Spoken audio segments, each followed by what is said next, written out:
เสียงเราโทรเข้ามาที่ดอกที่ดอก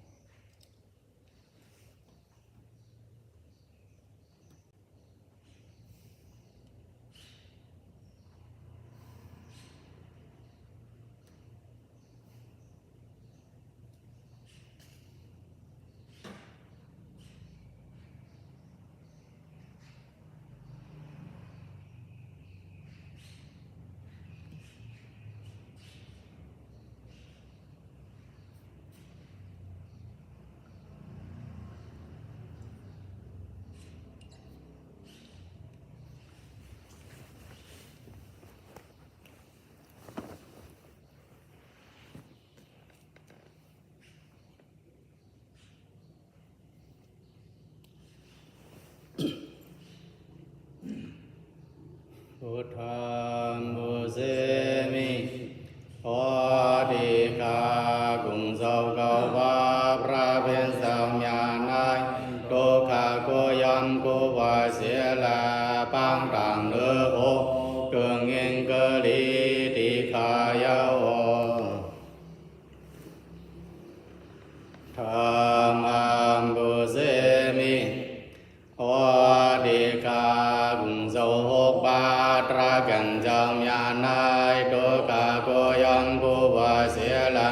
ปานต่างเนื้อโหเบิ่งอิงเกลีติขายาโอสังฆังมุเสมิขอดีกากุงเจ้าเก่าบาอริยสมุทิสังฆาโลหะตะเปพระเป็นสามญาณายโตกาโกยัมโกวาเสียละปางต่างเนื้อโหเบิ่งเองเกลีติกายาโอโอกาสาโอกาสาโอกาสากายกรรมวสีกรรม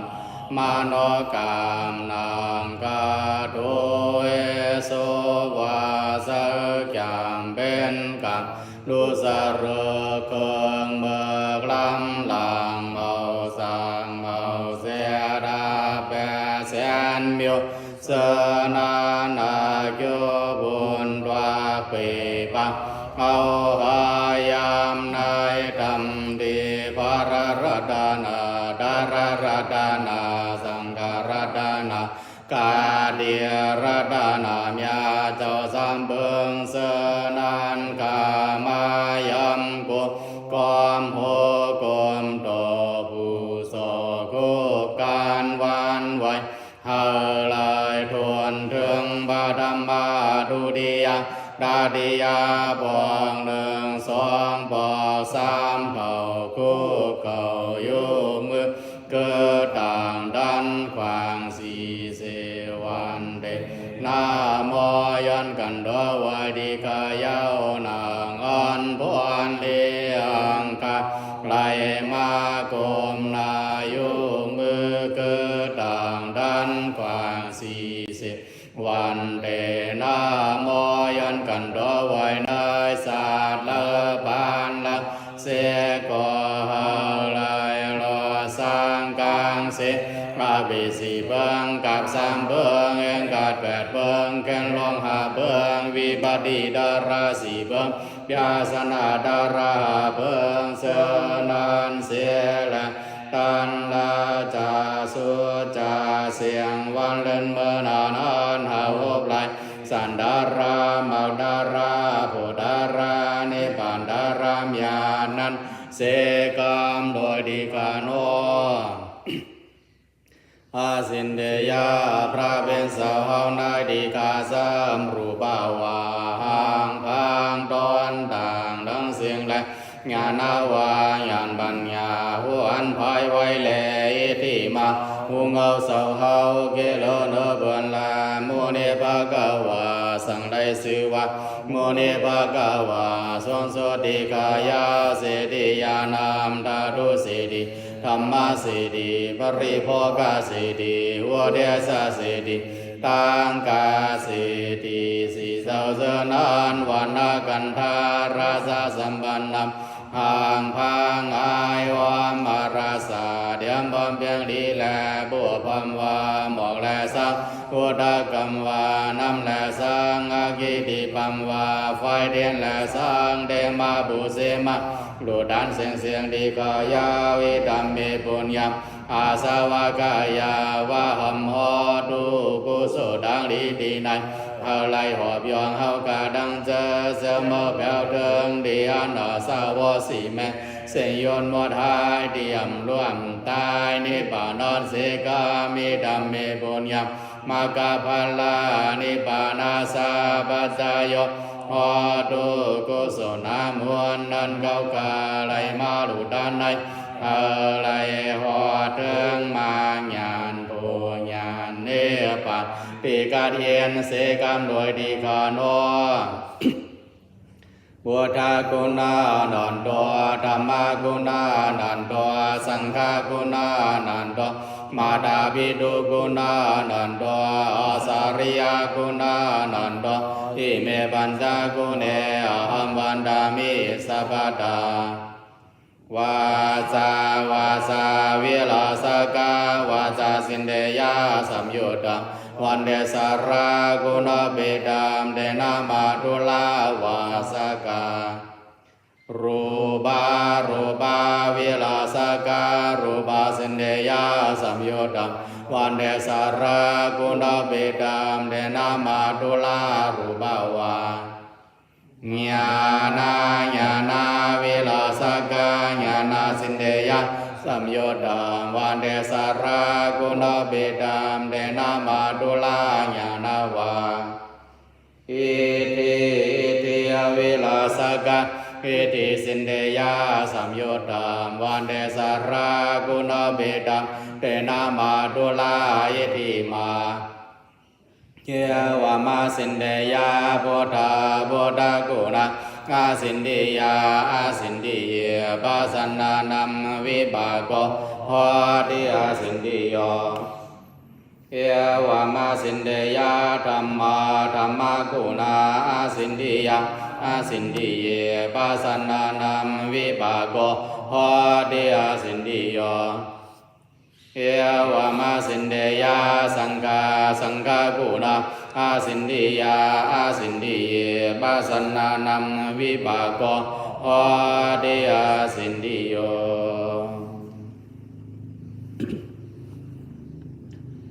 ไว้อัมดัมภารามยานาภะกวามุนเฮงข้าตึงกาวานสุกุงมนทุกเกาเยงเนื้อหาโพดานถึกอยากิเลสหมดไว้สอนยิยาดำดาราหูกวยมาทางแจ้งสามเจ้าเสลียงวิสาแก้มยานาลีงามสี่ข้อเส้นยาลียอสวยหอหมอกลองห้าโลกาพงสามถาเจ้าหน้าถึงเจพวกสัตว์ดาวาเจ้าหัวนะเจ้าหมอสวนสั่งปอนเสียทีกวนสัตว์ดาวาเจ้าเป็นสราสามเมืองแก่สัจจามานดาราเจ้ามาแจ้งเสียงก้าวหกเป้ามุนยาวเจ้ามีเหมาเสาสานซึ่งหนังในมีมากุงพาราทวนเก่าตัวข้าย้อนกันตัวไว้คงจะเงาเศร้าที่ไหนเขาไว้อ่ำดำดารามยานาภะกวาคุยหอข้าถึงกาวานาสุกงมนทุหกเยิงเนื้อเงากลางบายแมนมานทำเก่าตันสิบาสวงอริยสินสานเก่านิบานเถิกแจ้งสามยามข้าวอ่ำเลิกขาเถิงมันยามุนเยอะสี่มาโพดารธรรมห้องลำมงเยี่ยมห้าสับสายข้าสร้างมานเถิงนิบานลีงามหัวผู้หน้าเพิ่มานคำนาวันสามป่วยหกเบื้องในมีมานคงเถิกด่านเป็นมาตัวข้าผู้ไว้เสาหลายข้ากันโดดราเจ้าเก่า ไว้ยังสมุทิและอริยสมญาณาสิเนืองข้าถึงกาวานาสุกงบนทุกเก่ายังเนื่องดังลีคงกลางหมอนแก้เถิดต่างดีงามสวงเสด็จพาสัวเปิดทิ้งก็มานซื้อ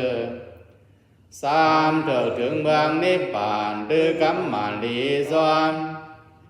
สี่พิสัยกวนเมียวเธอยำโกยังเมียห้าสามไก่เต่ามาหลูห้าเธออยู่เดียมตานหัวแก่ไก่เก่าเยอะงานกะโกดันถึกสิ่งเสียตัวมองโยทนสุ่มเธอย้ำยุ่งดันโยเปียผู้กาลายมนสานยกมือวันไหวเธอก้าวกาลีพาเสียดบานดีเปิ้นหวานกลมลางซึ่งหนังในมีมาคงลายบาทวนเก่าตัวกาย้อนกันตัวไว้คงเจ้าเงาเศร้าที่ไหนเขา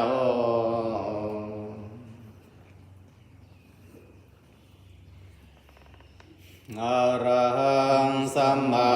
สัมพุทโธภะคะวาพระผู้มีพระภาคเจ้าเป็นพระอรหันต์ดับเพลิงกิเลสเพลิงทุกข์สิ้นเชิงตรัสรู้ชอบได้โดยพระองค์เองพุทธังภคะวันตังอภิวาเทมิข้าพระเจ้าอภิวาทพระผู้มีพระภาคเจ้าผู้รู้ผู้ตื่นผู้เบิกบานสวากขาโตภะคะวะตาธัมโมพระธรรมเป็นธรรมที่พระผู้มีพระภาคเจ้าตรัสไว้ดีแล้วธัมมังนามัสสามิข้าพระเจ้านมัสการพระธรรมสุปฏิปันโนภะคะวะโตสาวกสังโฆพระสงฆ์สาวกของพระผู้มีพระภาคเจ้าปฏิบัติดีแล้วสังฆังนามามิข้าพระเจ้านอบน้อมพระสงฆ์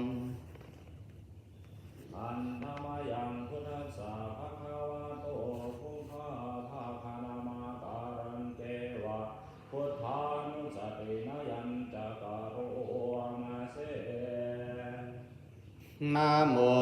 ตัสสะภะคะวะโตขอนอบน้อมแด่พระผู้มีพระภาคเจ้าพระองค์นั้นอรหันตุซึ่งเป็นผู้ไกลจากกิเลสสัมมาสัมพุทธัสสะตรัสรู้ชอบได้โดยพระองค์เองนะโมตัสสะภะคะวะโตขอนอบน้อมแด่พระผู้มีพระภาคเจ้าพระองค์นั้นอรหันตุซึ่งเป็นผู้ไกลจากกิเลสสัมมาสัมพุทธัสสะตรัสรู้ชอบได้โดยพระองค์เองนะโมตัสสะภะคะวะโตขอนอบน้อมแด่พระผู้มีพระภาคเจ้าพระองค์นั้นอรหันตุซึ่งเป็นผู้ไกลจากกิเลสสัมมาสัมพุทธัสสะตรัสรู้ชอบได้โดยพระองค์เองตั้งพุทธานุสตินยังกะโรมาเสตังคัวปานาภคะวันตังเอ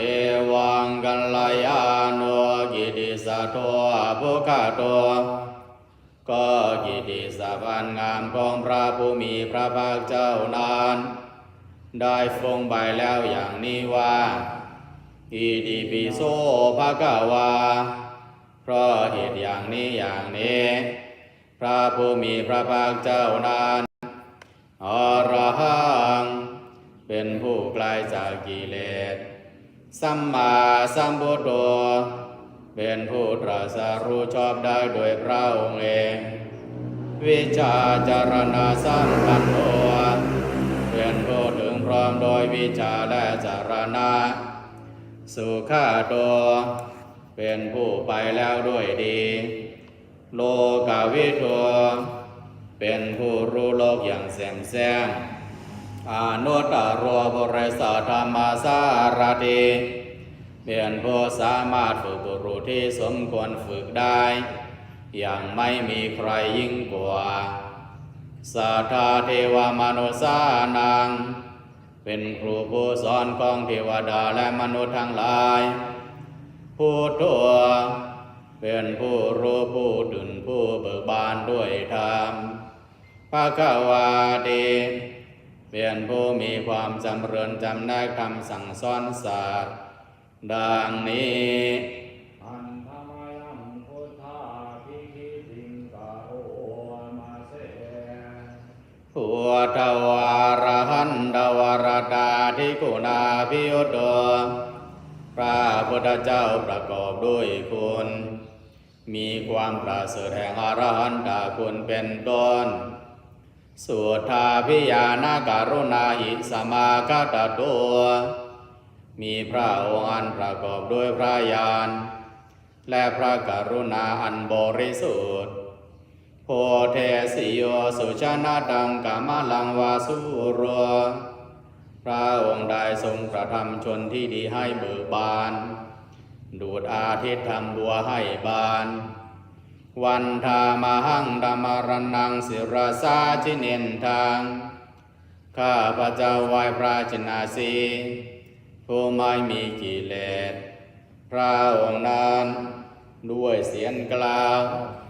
พุทโธโยสัพพปานินังสารนังเขมมุตตมังพระพุทธเจ้าพระองค์ใดเป็นสารณะอันเกษมสูงสุดของสัตว์ทั้งหลายปาทามานุสติทานังวันธามิดังสิเรนะหังข้าพระเจ้าไหว้พระพุทธเจ้าพระองค์นั้นอันเป็นที่ตั้งแห่งความระลึกองค์ที่หนึ่งด้วยเสียงกล่าวพุทธัสสะสามิทาโสวาพุทโธเมสามิกิสรัวข้าพระเจ้าเป็นทาสของพระพุทธเจ้าพระพุทธเจ้าเป็นนายมีอิสระเหนือข้าพระเจ้าพุทโธทุกขสัคคาตาจาวิทาตาใจดาสเมพระพุทธเจ้าเป็นเครื่องกำจัดทุกข์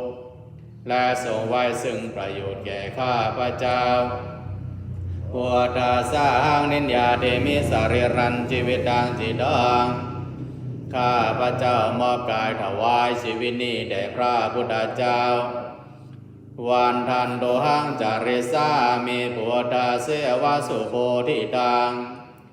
ข้าพระเจ้าผู้ไว้อยู่จะประพฤติตามซึ่งความตรัสรู้ดีของพระพุทธเจ้านาทิเมสารนังอัญญังพุทโธเมสารนังวรังสารณะอื่นของข้าพระเจ้าไม่มีพระพุทธเจ้าเป็นสารณะอันประเสริฐของข้าพระเจ้าเอเดนะสัจวะเจนะวัดยังสัตุสาสเนด้วยการกล่าวคำสัตย์นี้ข้าพระเจ้าพึงเจริญในพระศาสนาของพระศาสดาพุทธังเมวันธมาเนนะยังบุญยังบาสุตังอิทาข้าพระเจ้าผู้ไว้อยู่ซึ่งพระพุทธเจ้าได้ขวนขวายบุญใดในบัดนี้สัพเพเปียนดารายาเมมัยสุงดาสะเดชะสาอันตรายทั้งปวงอย่าได้มีแก่ข้าพระเจ้าด้วยเดชแห่งบุญนั้นกายเยนะวาจายาวาจรสาวาด้วยกายก็ดีด้วยวาจาก็ดีด้วยใจก็ดีพุทเทกุกัมมังบากตังมายายังกรรมหน้าที่เทียนนันใดที่ข้าพเจ้ากระทำแล้วในพระพุทธเจ้าพุทโธปาฏิกนาตัวสยันดัง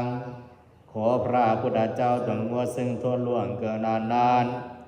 กาลันดาเรสังวาริตุงวาพุทเทเพื่อความสำรวมระวังในพระพุทธเจ้าในการต่อไปอันธรรมยังธรรมานุสตินะยัง สวากขาโตภะคะวะโตธัมโมพระธรรมเป็นสิ่งที่พระผู้มีพระภาคเจ้าได้ตรัสไว้ดีแล้วสันทิฏฐิโกเป็นสิ่งที่ผู้ศึกษาและปฏิบัติพึงเห็นได้ด้วยตัวเองอากาลิโกเป็นสิ่งที่ปฏิบัติได้และให้ผลได้ไม่จำกัดการเอหิปัสสิโกเป็นสิ่งที่ควรกล่าวกับผู้อื่นว่าท่านจงมาดูเถิดโอปานายิโกเป็นสิ่งที่ควรน้อมเข้ามาใส่ตัวปัจจัตตังเวทิตาโพวินโยเหติเป็นสิ่งที่ผู้รู้ก็รู้ได้เฉพาะตนดังนี้ อันธรรมยังธรรมาภิคิติงกะโอมาเส สวากขาตาตาทิกุณาโยกวาเสนาไสโยพระธรรมเป็นสิ่งที่ประเสริฐเพราะประกอบด้วยคุณคือความที่พระผู้มีพระภาคเจ้าตรัสไว้ดีแล้วเป็นต้นโยมาคาปากปริยติวิโมกขเพโตเป็นธรรมันจำแนกเป็นมรรคผลบริยัติและนิพพานธัมโมสุโลกปัฏฐานาตถาธาริธาเรเป็นธรรมทรงไว้ซึ่งผู้ทรงธรรมจากการตกไปสู่โลกที่ชั่ววันธามหังธรรมหรังวรธรรมเมตังข้าพระเจ้าไว้พระธรรมมันประเสริฐนั้นอันเป็นเครื่องขจัดเสียซึ่งความมืดธัมโมโยสัพพบานินางสารนังเขมมุตตมังพระธรรมได้เป็นสารณะอันกเกษมสูงสุดของสัตว์ทั้งหลายทุติยานุสติทานังวันธามิตังเสเรนะหังข้าพระเจ้าไว้พระธรรมนั้นอันเป็นที่ตั้งแห่งความระลึกองค์ที่สองด้วยเสียงกล่าวธรรมสาสามิทาโสวะธัมโมเมสามิกิสารุข้าพระเจ้าเป็นทาสของพระธรรมพระธรรมเป็นนายมีสระเหนือข้าพระเจ้าธัมโมทุกขสากาตาจาวิตาตาใจดัสเมพระธรรมเป็นเครื่องกำจัดทุกข์และทรงไว้ซึ่งประโยชน์แก่ข้าพระเจ้าธรรมสาหังนินยาเทมิสาริรันชีวิตังจิตังข้าพระเจ้ามอบกายถวายชีวิตนี้แด่พระธรรมวันทันโตหังจาริสามีธรรมเสวะสุธรรมดังข้าพระเจ้าผู้ว่าอยู่จากพระพฤติธรรมซึ่งความเป็นธรรมดีของพระธรรมนาทิเมสารนังอัญญังธัมโมเมสารนังวรังสารณะอื่นของข้าพระเจ้าไม่มีพระธรรมเป็นสารณะอันประเสริฐของข้าพระเจ้า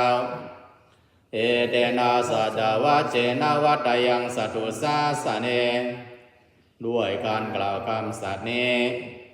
ข้าพระเจ้าพึงเจริญในพระศาสนาของพระศาสดาธัมมังเมวันธรรมาเนนะยังบุญยังบาสุตังอิทาข้าพระเจ้าผู้ไว้อยู่ซึ่งพระธรรมได้ขวนขวายบุญใดในบัดนี้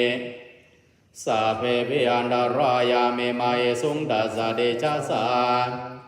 อันตรายทั้งปวงอย่าได้มีแก่ข้าพระเจ้าด้วยเดชแห่งบุญนั้นกายนวาจายวจรสาวาด้วยกายก็ดีด้วยวาจาก็ดีด้วยใจก็ดีธัมเมกุกัมมังปะกะตังมายายังกรรมหน้าที่เตียนอันใดที่ข้าพเจ้ากระทำแล้วในพระธรรมธัมโมปฏิกานาดวสยันดังขอพระธรรมจงงอซึ่งทั่วล่วงเกินนานกาลันดาริสังวาริตุงวาทาเมเพื่อความสำรวมระวังในพระธรรมในการต่อไปอันธรรมยังสังฆานุสตินายังกะโอมาเส สุปฏิปันโนภะคะวะโตสาวกสังโฆสวงสาวกของพระผู้มีพระภาคเจ้าปฏิบัติดีแล้วผู้ชุปฏิปันโนภะคะวะโตสาวกสังโฆสวงสาวกของพระผู้มีพระภาคเจ้าปฏิบัติตรงแล้วยายาปฏิปันโนภะคะวะโตสาวกสังโฆสวงสาวกของพระผู้มีพระภาคเจ้าปฏิบัติเพื่อรู้ธรรมเป็นเครื่องออกจากทุกข์แล้วสามีจิปฏิปันโนภะคะวะโตสาวกสังโฆสวงสาวกของพระผู้มีพระภาคเจ้าปฏิบัติสมควรแล้วยาทิทางได้แก่บุคคลเหล่านี้คือสัตตาเรบุเรสายกานิอาตาบุเรสาบุคาลาคู่แห่งบุรุษสี่คู่นับเรียงโดยบุรุษได้8บุรุษเอสาภะคะวะโตสาวกสังโฆนั่นแหละทรงสาวกของพระผู้มีพระภาคเจ้าอาหุนายโยเป็นทรงควรแก่สักการะที่เขานำมาบูชาปาหุนายโยเป็นทรงควรแก่สักการะที่เขาจัดไว้ต้อนรับทักขินายโยเป็นผู้ควรรับทักษิณาทานอัญชลิกรณิโยเป็นผู้ที่ผู้ควรทั่วไปควรอามัญชลีอนุตตรังบุญญาเขตังโลกาสาติเป็นเนื้อนาบุญของโลกไม่มีนาบุญอื่นยิ่งกว่าดังนี้ อันยังสังฆาทิฏฐิติงกะโอมาเส สัทธามาชัวสุปฏิบัติคุณาธิยศโดพระสงฆ์ที่เกิดโดยพระสัทธรรมประกอบโดยควรมีความปฏิบัติดีเป็นต้นโยธพิโทอริยบุคลาสังฆเสโตเป็นหมู่แห่งพระอริยบุคคลนั้นประเสริฐ8จำพวกสามีจิต สีลาสิกขามะภวรา สยกายาสิโตมีกายและศีรนาสายธรรมมีสิ้นเป็นต้นอันบวรวันธรรมหังธรรมาริยานาคานังสุสุทังข้าพระเจ้าไหว้หมู่แห่งพระอริยเจ้าเหล่านั้นอันบริสุทธิ์ด้วยดีสังโฆโยสัพพบานินางสารนังเขมมุตตะมังพระสงฆ์หมู่ใดเป็นสารณานกเสียมสูงสุดของสัตว์ทั้งหลายตาติยานุสติทานังวันธามิดังสิเรนะหังข้าพระเจ้าไหว้พระสงฆ์หมู่นั้นอันเป็นที่ตั้งแห่งความระลึกองค์ที่3ด้วยเสียงกล่าวสังฆาสาสามิดาโสวาสังโฆเมสามิกิสารัวข้าพระเจ้าเป็นทาสของพระสงฆ์พระสงฆ์เป็นนายมีสระเหนือข้าพระเจ้าสังโฆทุกขสาคาดาจาวิดาดาใจดาสเมพระสงฆ์เป็นเครื่องกำจัดทุกข์และทรงไว้ซึ่งประโยชน์แก่ข้าพระเจ้าสังฆาสาหังนิยาเทมิสาริรันชีวิตังจิตังข้าพระเจ้ามอบกายถวายชีวิตนี้แด่พระสงฆ์วันดานโดหังจาริสามิสังฆาโสปฏิปันนาดังข้าพระเจ้าผู้ว่าอยู่จะปรับพฤติตามซึ่งความปฏิบัติดีของพระสงฆ์นาทิเมสารนังอันยังสังโฆเมสารนังวรังสารณะอื่นของข้าพระเจ้าไม่มีพระสงฆ์เป็นสารณะอันประเสริฐของข้าพระเจ้าเอเตนะสัจวาเชนะวัตยังสตุสาสเนด้วยการกล่าวคำสัตย์นี้ข้าพระเจ้าพึงเจริญในพระศาสนาของพระศาสดา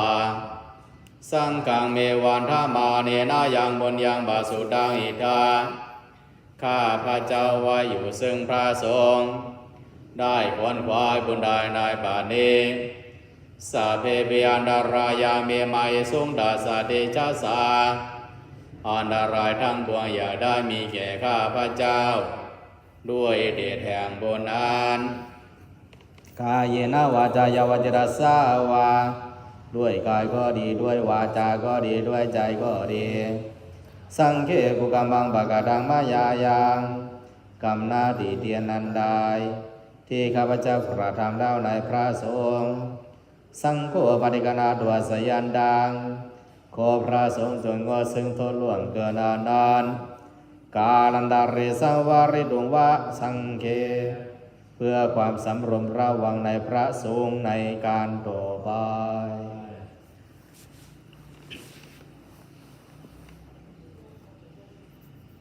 สัพพิติโยวิวาจันตุสัพพะโรโควินัสสตุมาเตภวะตวันตรายโยสุขิธิกายุโกภวะภิวาทนาสีเลสะเนจังวุฒาปัจจยิโนสัตตารุธัมมาวาทันติยะยุวันโนสุขังพาลังอายุทัวปลาทัวทีรวันนาทัวปฏิภาณาทัวสุขาสัตตาเมตาเวียสุขังสวัสดิกันจัติอายุงทัตวาพาลังวันนังสุขันจะปฏิภาณาทัวทีคายุยัสวาหัวติยาทายาทัวปปะจัติติ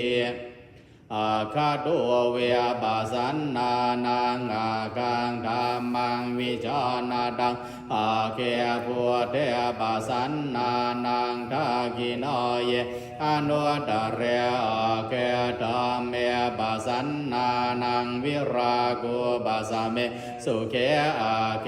สังเคปะสันนานังบุญญาเกเตอนุตเรอาคาสมิงทานังทัทตังอากังบุญยังบาวาตติอากังอายุจวันโนจยาสุกิติสุขังภาลังอาคาสัทธาดามิทาวิอาคาธรรมสมาอิตัวเทวพุทธมนุสโสวาอาคาปะตัวปะมัวทดีเดพุทธาโภคาภาตาภาจาวิตินนาอาปาทาสุเมวทากาทากินาทินนาอาทัวบันตภาดีกาตาอุบาทิตาศีลวันตัวสัญญาตาพรหมจาริโนยธาทังโภกามิชัยยบันติโตคารมาวาสังโสเมอาโทอนุปาโตกาตังอนันุตาปิยังเอตังอนุสรังมันโจอริยธรรมเมธิโตนารัวอิเทวานังปะสังสันติเบจะสาเคปะโมทดีติอัฏฐาสิเมอากาสิเมยาติเมตาสากาสะเมเปตานังทากินังท่านชาบุเพกะตัมมนุสารังนาหิรุนนองวาโสโกวายาวันยาปริเทวนานาตังเปตานามาทายาเอวังติทันติยาดายโยอายัญจะโกทากินาทินนาสังกัมนิสุบาติติตาติกราตังหิตายาสัทธานาโสอุปกาปฏิโสยาติธรรมโมสะอายังนิทาสิโตเปตานาปุชาสกตาอุลาราภลันจะพิควรมนุปะทินนังดวงเมหิปุญยังบาสุดังอนาปกันดีกาเลียทัทานดิสปัญญาวทันยุเวียดมาชระกาเลียนาทินนังอริเยสุชุพุเตสุตาเทสุเวปัสสันนมนาดาสวิปุลาหัวติทากินาเยตาตานุโมทันดิวายาวาสังกรวนติวะ นาเตนาทาคินาโอนาเตปิปุญญาสัพพะคิโนตัสสะมาทะเทอาปาติวานาสีโตยาตดินนังมหาภลังดุนญาณิปารโลกาสมิงบาเดตาวันติบานินานเดสัพพะพุทธานุภาเวนะสัพพะธัมมานุภาเวนะสัพพะสังฆานุภาเวนะพุทธรัตนังธัมมรัตนังสังฆรัตนังทินนังรัตนานังอานุภาเวนะจตุราสีติสาสะธัมมขันธานุภาเวนะปิฎกตายานุภาเวนะชินสาวกนุภาเวนะสัพเพเตโรกาสัพเพเตกายาสัพเพเตอันตรายาสัพเพเตอุปาทวาสัพเพเตทุนนิมิตาสัพเพเตภวมังคลาวินาสันตุอายุวัฏโกธนวัฏโกสิริวัฏโกยสวัฏโกภลวัฏโกวันนวัฏโกสุขวัฏโกหัวตุสัพพทาตุกโรกภยเวราโสกาสาตุจุปาทวะอเนกาอันดารายาปิวินาสันตุจเตชะสาชยาสิทิดานังลาภังสวัสดิภากายังจุขังพลังสิริอายุจวันโนจะพวกังโวเทจยสวาสตวาสาจาโยจะชีวสิทธิภวันตุเมภวตุสัพพมังคลังราคันตุสัพพเทวตาสัพพพุทธานุภาเวนะสัทธาสุทิภวันตุเมภวตุสัพพมังคลังราคันตุสัพพเทวตาสัพพธัมมานุภาเวนะสัทธาสุทิภวันตุเมภวตุสัพพมังคลังราคันตุสัพพเทวตาสัพพสังฆานุภาเวนะสัทธาสุทิภวันตุเม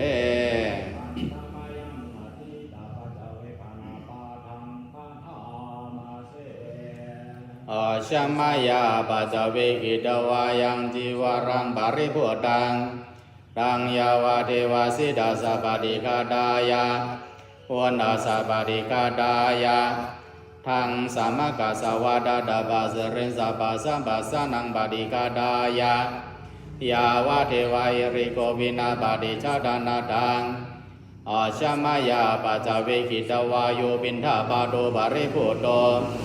โสเนวัฏวายานามัทายานามันดานายานาวิภูสนายา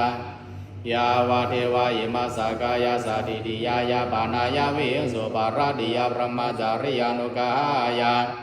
เอเดโบรานันจเวทานังปฏิหังกามินาวันจเวทานังนาอุปาเดสามิยาดาราจาเมภวิสัตยานาวาจาดาจาภาสุวิอาโรจาเดชมายาปัจเวกิตวายังเสนาสนังบริพุตังตังยาวาเทวาสิดาสปฏิฆาดายาวันดาสปฏิฆาดายาทังสามกัสสวะดาดาบาสเรนสัพพะสัมปัสสนังปฏิฆาดายายาวาเทวาอุตุปาเรสยาวิโนทานังปฏิสันลานารามตังชมายาปัจเวกิตวาโยคิลานาปัสยาเปสัจจบาริกาโรบาริพุตโตโสยาวาเทวาอุปันนานังวายาปาติกานังเวทานานังปฏิฆาดายาอภยาปัจฉปารมาทายาติ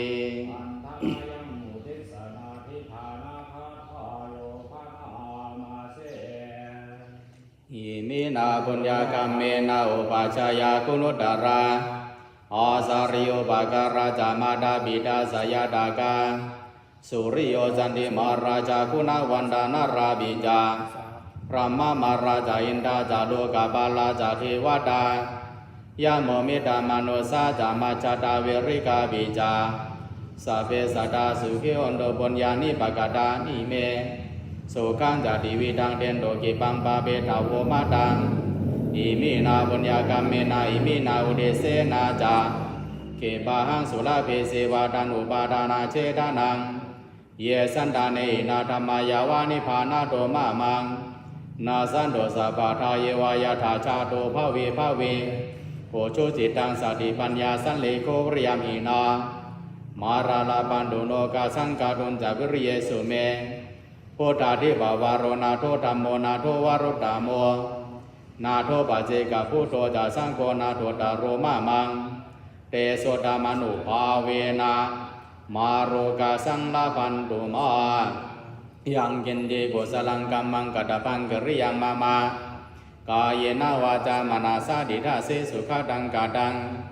เยสัตตาสันเยโนอาทิเยจาสัตตาสันเยโนกาดังปัญญาพลังไมหังสาเพภาคีภวันตุเตเยตังกาดังสุวิธิตังทินังบุญยังพลังมายานิเวทายงสัพเพโลกามิเยสัตตาชีวันตาหาระเหตุกามานุนยังโภชนังสัพเพลาพันโตมามาเจตาสาดิอิมังดานากามังนิบานาปัสสายโยโตโนเนจาอิมังศีลากามังนิบานาปัสสายโยโอโตโนเนจาอิมังภาวนากามังนิบานาปัสสายโยโตโนเนจายังกินดีกุสลังกัตตพังกัมมังสัพเพเอกาเตเอกาดังบุญยังโนอนุโมทันโตสุนันโตบุญโตเยเตวะขะเนอาดิกาดาดิกาโยกาสัตตาหุนโตสัพพะสัตตาสุขิอาตานังบาริหารันโตมาตาบิดาสุขิตาวันโตโตกาปามุนจันโตสัพเพยาดิกาวันโตโตกาปามุนจันโตสัพเพยาดิกาสุขิตาวันโตโตกาปามุนจันโตสัพเพปิสาสัพเพยากาสัพเพเปตาสุขิตาวันโตโตกาปามุนจันโตโตคาปามุนจันโตสัพเพเทวาสุขิตาวันโตโตคาปามุนจันโตสัพเพอาจาริโยปัจจายาสุขิตาวันโตโตคาปามุนจันโตสัพพะสัมปตินังสามิจันโตอิมินาบุญญากรรมเมนาลวยเดสากุศลบุญนั้นเก้ากันลอยมายุ่มยามนาเธอพระตราสังกาไลดูหมอกน้ำไฟเด่นสากว่าดังเสียงเสือนายหาไลกำสุปอแม่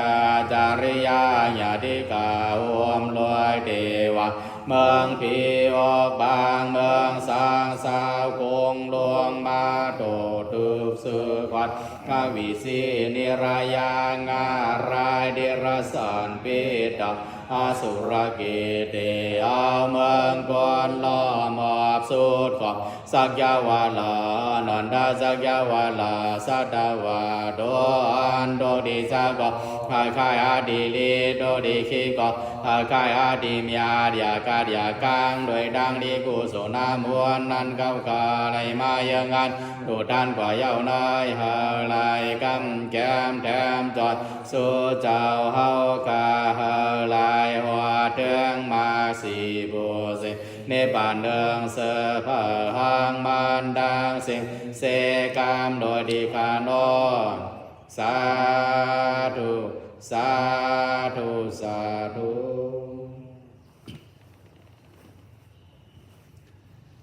โอกาสาโอกาสาโอกาสากายกรรมวสีกรรมมโนกรรมสามเยืองโยลอยเอาเปลืองพิษกว่าเก่าค่ะย้อนไหลไว้ลูปูสกันดอพระเบียนเจ้าพระต่อเจ้าสังฆต่อเจ้าดีคาโนหลวงอันกุโสดังลิตีนายหาไลคาสาหูหันรุปนำเป็นโลคันเจ้าเสียละหาไลเสียวหัวเสียวเถิงเนปานกาดเย็นเย็นเตรียมเป็นนำรวมได้นานการเพื่อพาเสกรรมโดยดีกาโนสาธุสาธุสาธุ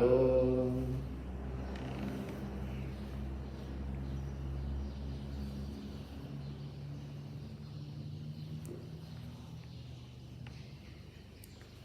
โอกาสาโอกาสาโอกาสารัตนาเกี่ยวเมียสามปาในการราสามเยิงโกไลเบืองพิษกว่า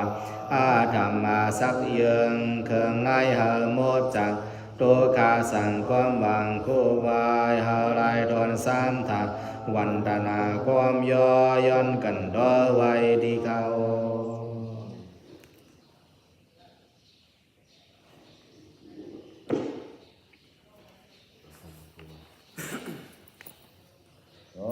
ทางภูวานังกันตลาสัมยังโอไลเกินพิษวาอาธรรมาสัมยังเกินในหางโมจังทุกขาสังโฆมาภูวาอะไรตุสัมตาวันความย่อยเป็นตัวนิโก สัพพพุทธานุภาเวนะสัพพธรรมานุภาเวนะสัพพสังฆานุภาเวนะสัทธาโสธีภวันตุเต สา